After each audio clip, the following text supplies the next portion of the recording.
The Grateful Crane. Hello, this is Richard, and Bertie's asked me to tell you a traditional story from Japan. It's rather a lovely story, but just a little bit sad. It's called The Grateful Crane. It was winter. The fields were covered with snow, and the winding river was frozen so thickly that you could walk on it. A poor farmer was returning home along the riverbank when he heard a noise from inside a frosty thicket. He understood right away that it was a wounded bird, and his first thought was that it would make an easy catch to take home and boil in his pot. But when he parted the twigs and undergrowth, he found such a beautiful bird that he did not have the heart to kill it. It was a crane, whose side had been pierced by an arrow. He pulled out the shaft and rubbed some balm into the wound. The crane spread out its wings and soared into the sky.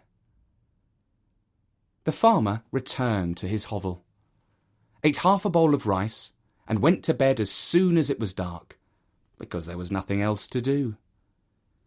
In the early hours of the morning, he heard a tap, tap, tapping at his door. At first he thought it was the wind, and then he wondered if it was a ghost. At last he realised that he would not sleep until he opened up and saw who or what was there. He lifted up the latch, expecting to see a ghastly apparition in the moonlight. He was prepared for a spectre from the spirit world. His hand clasping a great knife was ready for a robber, but he was utterly unready for the face of a beautiful girl. In fact, she was so lovely that he was quite startled. He was simply amazed that anyone could be so gorgeous, let alone standing at his door. He let the girl in, and she slept on his bed while he lay by the ashes of the fire.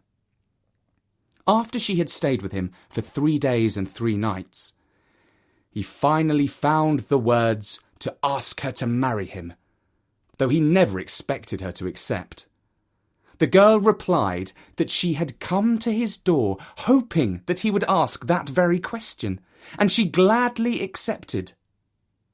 The farmer thought to himself, "Until just recently, I was lonely, poor and wretched.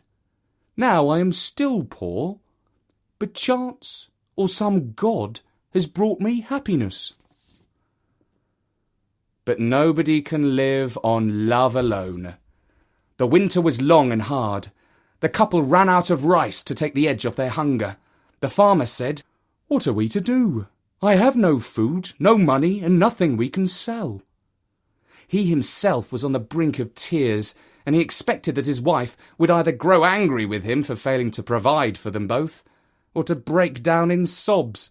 This, he thought, was the end of their happiness. But instead she smiled and said, "Dear husband, do not worry or fret.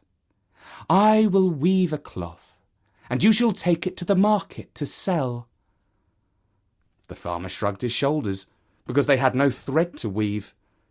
But his wife went into the one and only room of their house, and as she closed the door, she said, "Whatever you do, do not come in." Some hours later, she came out of the room, carrying a beautiful cloth. It was embroidered with flowers and birds, and was so beautiful that it was fit for a princess. The next day, the farmer took it to the market and sold it for a great sum. The couple had enough money to last several winters. But when you have money, there is a tendency to spend. You forget how careful you once were. You buy whatever you want, and you pay prices that are sometimes over the odds. In short, the money ran out, and once again the couple were poor. The farmer was again on the edge of despair, but his wife said, "Do not fret. I will weave another cloth. I will go into the back room and work.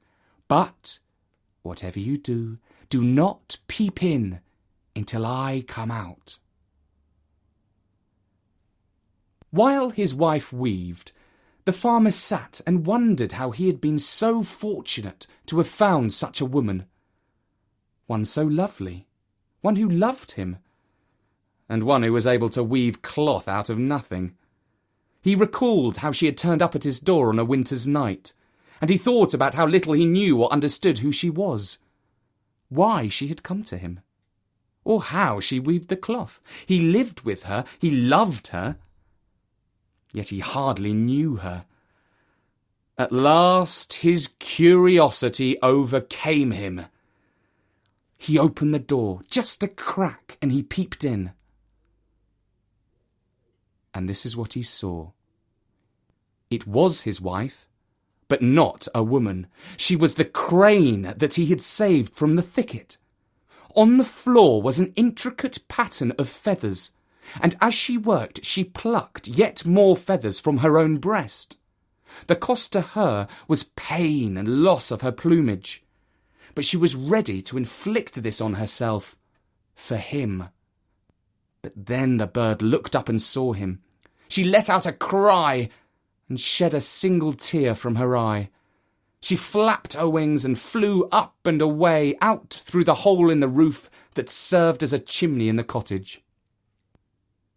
And that was the last the poor farmer ever saw of the grateful crane who had become his wife, and who had plucked feathers from her own breast to keep him from poverty.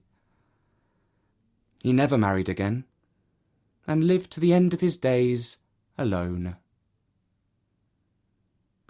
And that was the story of the grateful crane.